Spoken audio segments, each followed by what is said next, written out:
This video is made possible by our sponsors, AJA. We'd like to thank AJA for all their support and tell you to go to aja.com for all your production and post-production needs. Hi, I'm Gordon Burkell from Filmmaker U. At Filmmaker U, we create courses for film professionals to deepen and diversify your existing skill set. You can learn more at filmmakeru.com, or of course, follow us on Instagram, filmmaker_u. Every week, we interview a film professional to discuss their work, and this week, I'm joined by voice casting director Alexa Magnotto, whose work includes the Bud Light commercials, Nike and Tiffany commercials, among many, many other projects. Welcome to the show, Alexa.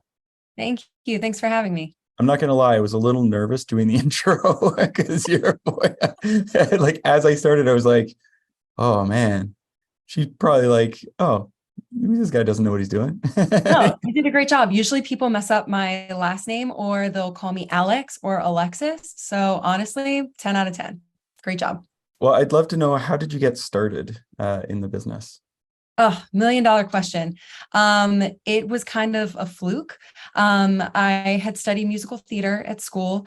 I went to Elon University in North Carolina, and I was getting my BFA down there. And my senior year, I realized, maybe this isn't something that I want to do, but I had just spent all of this time and effort and money into the entertainment world. I knew that I wanted to hybrid what I had learned versus what I can do in the future. So I had met up with a couple different casting directors, and these specific casting directors were in the theatrical world. So I got an internship right out of college, came up to New York City, and I started interning in casting. And then that kind of took me to, I had like a lot of different oddball jobs, as one does when they first get out of school, and especially moving to a city as big as New York. I ended up taking a job at a talent agency in their voiceover department because I needed something a little more steady. So I was working there for a little bit, and that was kind of my foundation to what I base everything of voiceover on these days. That was a long time ago. So the industry in the world has changed a lot, but I truly do credit that job for building my foundation. From there, I went back to theatrical casting for a bit, and then I was introduced to somebody who was a voiceover casting director. She was looking for an assistant. So then I ended up going to work for her, and then I worked my way up from being an assistant to an associate to then running the department at that company, to now being at Harbor, and I'm running the department here as well. I got into sound designing at a point when things were just developing. I was really fascinated by the idea that dialogue, effects, and music were all components of the soundtrack to a film, which had never occurred to me before. What gets me excited is coming up with sound ideas that do match picture, but also is not just the equivalent of what you're seeing on screen. I'm Eugene Garrity, and this is my course on sound design.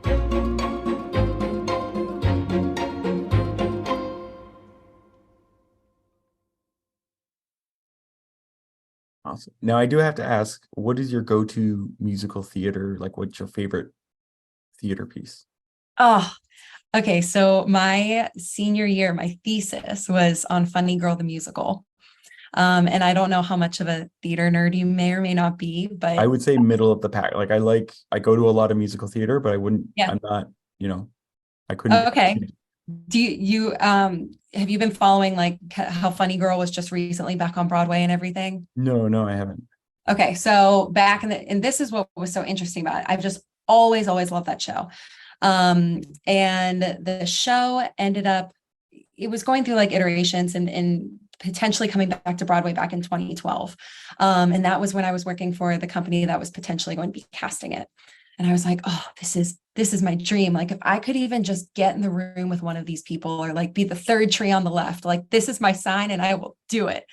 And then it ended up falling through. I don't know if whatever happened to the show or with producers or whatever, but fast forward to a couple years ago, it just resurfaced and it just finished its first Broadway revival. Yeah. So I saw it 3 different times, and oh, it was so good.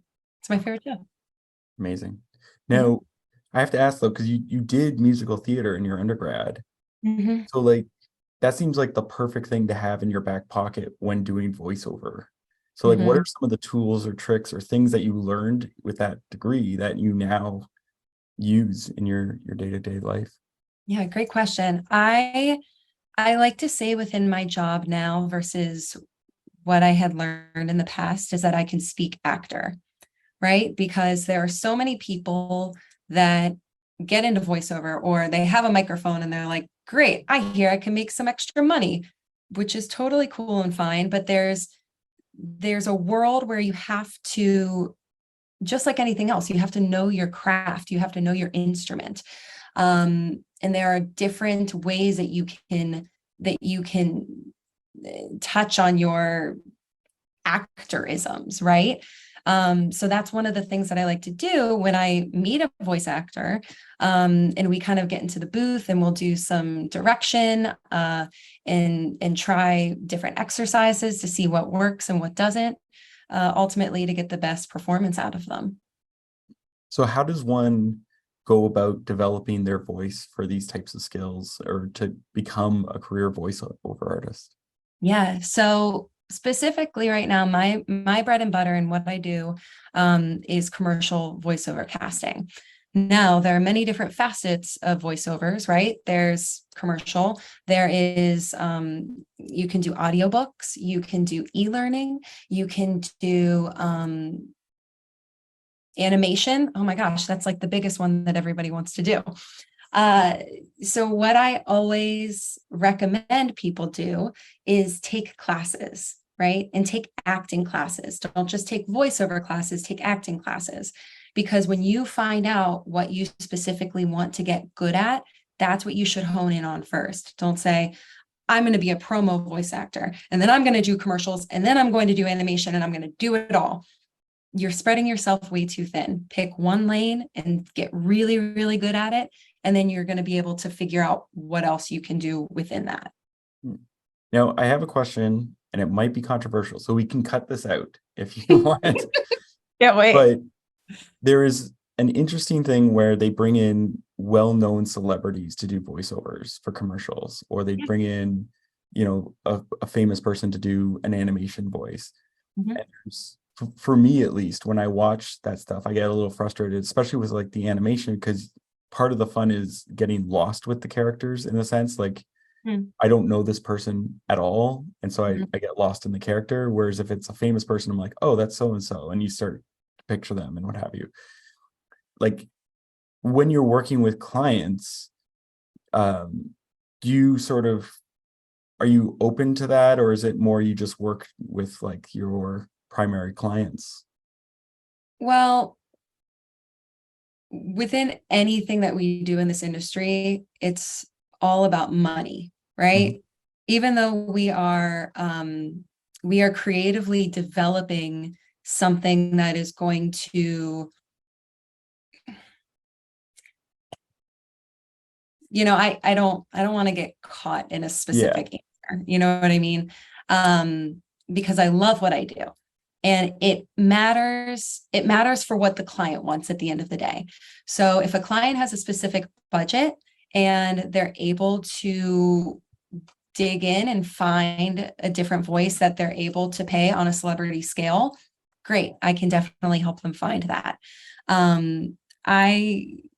Regardless if it's union work or non-union work, let's say it's union work. And a breakdown will go out and I will write to all the agents who I work with and we'll say, hey, we have a breakdown and it is scale and scale only. That's what I got for you. Mhm. But creatively within my job, if I'm working with a talent agent, the talent agent says, hey, I have a celebrity here who's kind of maybe a little bit new with voiceover, or they're really looking to break into it. Would you be interested in hearing their read?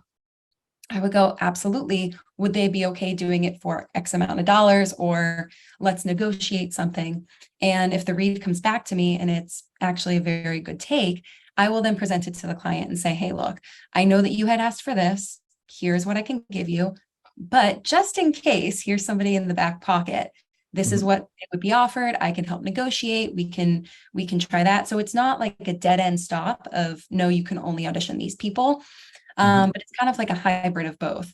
So getting back to kind of what you were saying, if you're listening to somebody who is a celebrity, right?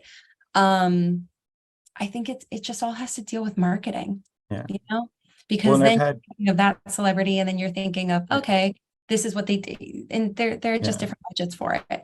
Well, and I've had friends who like love it when they hear a celebrity's voice, because then it almost whatever their brand recognition is. So like I think about Ryan Reynolds, they see him like, oh my gosh, yeah, it's Ryan Reynolds, and they sort of connect with it.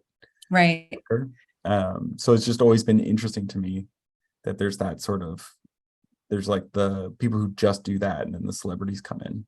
Yeah, there was a project that I was working on a couple years back, and the spec, it was very specific, and the spec had, and I can say his name because the spot's been out for a while, but it was Matthew Berry, and they wanted like a very specific, like his way of like his candor and the way that he speaks, but also like his comedic timing is just genius, right? So they wanted somebody like him. And I was like, cool, I can get you somebody like him, but also I could maybe get you him too. And he was obviously like an offer only situation. And then we would have to discuss it with his agents and figure that out. But that's kind of like the nitty gritty fun part about my job, where you have people, you creatively figure out like a nice platter of everybody that you can present to the client, right? Or to the client to present to their clients. But you creatively figure out another way that could be like, hey, this could be an option too. It's not an end all be all, but it could be a discussion if you're up for it. Now, when I was researching for this, one of the things that I found was something called virtual booth. So I'm wondering what that is, and what's your involvement with it? Yeah. So virtual booth is something that I created in the beginning of the pandemic, just to kind of set myself apart and be a little bit different from the way that everything else was going. Before the pandemic, mainly here in New York City, we would have people come into the booth and actually audition in person, right? Now, since everybody has a remote at-home setup, things are done remotely. It's a lot easier to kind of grab audition takes from anywhere in the world, really. I was going to say country, but I actually deal with everybody in different time zones. So the virtual booth is still a way that, I am able to connect with talent. It is not just, all of my projects are personal. It comes through me. I've been in the industry for over a decade now, so I kind of understand and know everybody who is a voice actor and what they can do and how they can perform. So not only do I vouch for them as artists, but I vouch for them as human beings as well, just to make sure that, they can get into a studio or they get into a booth. Let's say if it's remote or clients are in the room, people are going to know how they're going to act, right? An actor isn't going to come in and give a one beat note and then read it the exact same way 30 different times because they don't know how to take direction. It's kind of like what we were saying beforehand with knowing your tool, knowing your craft, and being able to exercise it in different ways. So the virtual booth is something that I created that brings both of those together post-pandemic life, and be able to offer a service to not only the talent, but to the clients as well, to make it more personal. Oh, interesting. So like, did it have like, for the clients during the pandemic and stuff, like they could see the client or see the performer and, hear them live type thing? Or so in the beginning, it was just me and the actor, right? And I would meet with them through Zoom or whatever platform we were able to use and give them real-time direction. Since my plate has gotten a little bit fuller, I have had to kind of redo the way and that I think about virtual booth. And again, it's not rocket science. It's just something that, I wanted to be able to offer to talent in a different way than a lot of the other ways that they're getting to audition right now, which is basically going into a booth blindly, right? So all of my auditions that go out, They're very specific. I know exactly who's going to be auditioning, and they get to hear my voice. And I send through like a little voice memo for them, and I say, cool, here's what I'm thinking. Here's what I know that you can do. And this is the information that I got from the client, right? Or anything that I am allowed to share, I do share with them.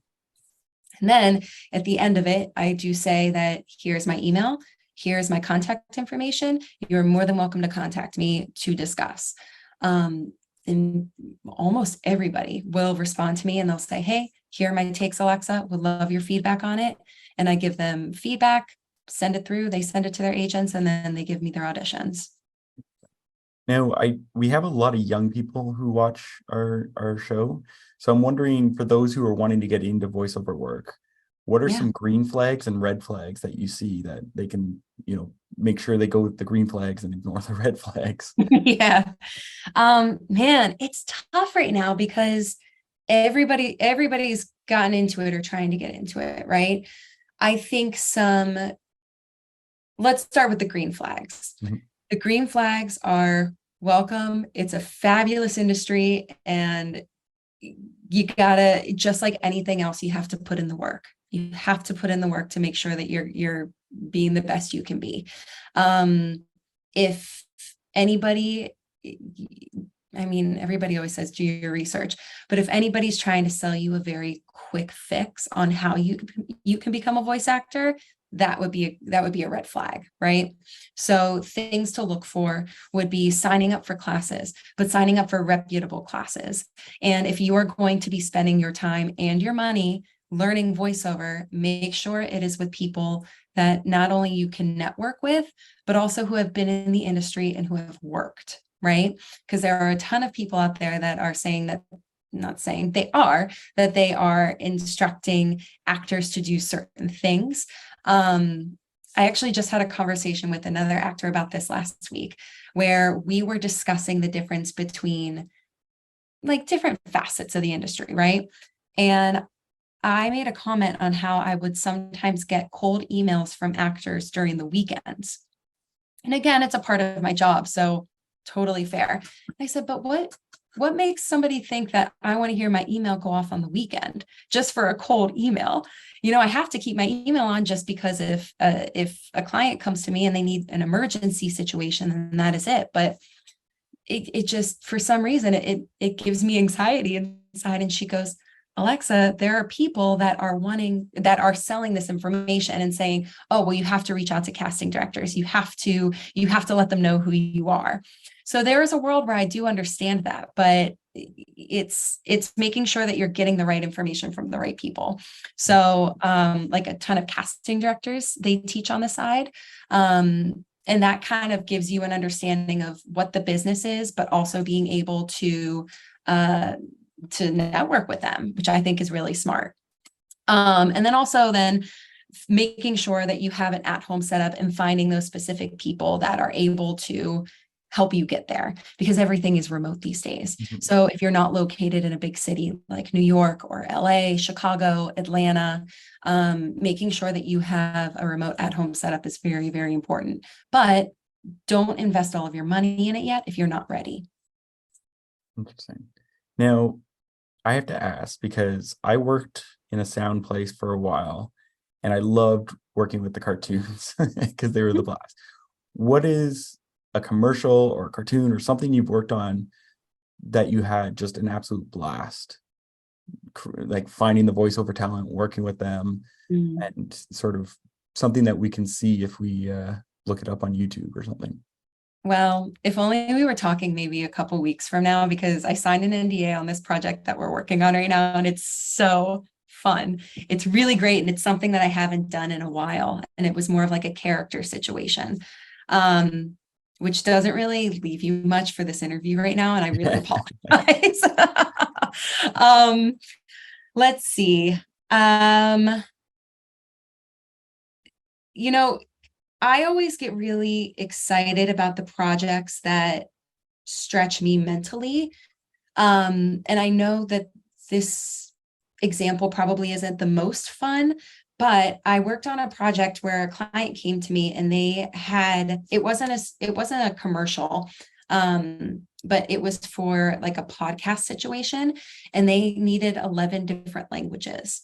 Oh, wow. I don't speak 11 different languages, and it was just me, myself, and I at this time in my professional career. So I had to produce and figure out ways that I was going to not only find these people, but authenticate them, find the foreign language directors to authenticate these people, and do it all under one specific budget. So that was very exciting to me. And, the project went over really well, and it was like a yoga movement podcast situation. Yeah. But most recently, I was working on a project for the American Museum of Natural History for their new exhibit that is in the new wing. Are you located in New York? I'm in I forget. Toronto, Canada. Oh, even better. That's better and cool. I was in Toronto last year and had a great time in your city. It was for a voiceover conference, actually. Yes, I saw the thing, and it was like everything on your document said New York. I'm like, but it has a picture of Toronto in the background. Yeah. No, it was a great time. I was like around a year ago. Oh, wow. But the Museum of Natural History was really, really cool because this was another project that wasn't a commercial. The woman had found me online, and she had reached out saying, "Hey, this is what I'm interested in. Are you able to help me find this person?" Not only was I able to help her find an amazing voice actor, but I worked with her on the breakdown. So I did all the negotiations. I told her, kind of around what the actor should be getting paid, right, versus what her budget is. And I was able to consult her the entire way. So it wasn't just being a casting director. People think that casting directors are just people who go out and find the actor to bring them to their client. It's kind of a mixture of both. You have the actor's best interest at heart, but you also have your client's best interest at heart too. And the interesting thing that I have found more so now than ever is that I have no stake in the game, right? I have no financial gain. Whatever the actor is going to make is what the actor is going to make. Whatever the client's going to make, the client's going to make. The client's going to pay me whatever my casting fee is, but that's it. It's a flat fee. It's no more, no less than what I need to find you. Yeah. So with the Museum of Natural History project, it was exciting because it was like my stamp on New York. I've been here for 11 years, and I have been pounding the pavement and working so hard between jobs and figuring out what I've been doing, that being a part of, even being a small part of this project, it was one of, I don't want to say the highlight of my career, because I really hope that I'm still going up and doing stuff. But yeah, it was something that I'll never forget. It was really exciting. I have one last question for you. What would you say is your favorite guilty pleasure film or TV show to watch? Oh, okay. Well, it's fall, obviously. And I love watching Gilmore Girls. It's my go-to, my absolute go-to. And, because I grew up with it, and you always think that, Rory, I was like Team Rory for the longest time. And now being older, I'm like, oh, hold on. Maybe Lorelai wasn't as crazy as I thought. Or maybe Lorelai has other opinions in life that I'm more so leading on. It's just very interesting when you keep watching it as you age. So I love Gilmore Girls. Well, thank you so much for letting me interview you today. Thank you so much. I really appreciate it. And that's it for this week, everyone. Make sure to check us out at filmmakeru.com, or of course on Instagram at filmmaker_u. I'm Gordon Burkell. Thanks for watching. This video is made possible by our sponsors, AJA. We'd like to thank AJA for all their support and tell you to go to aja.com for all your production and post-production needs.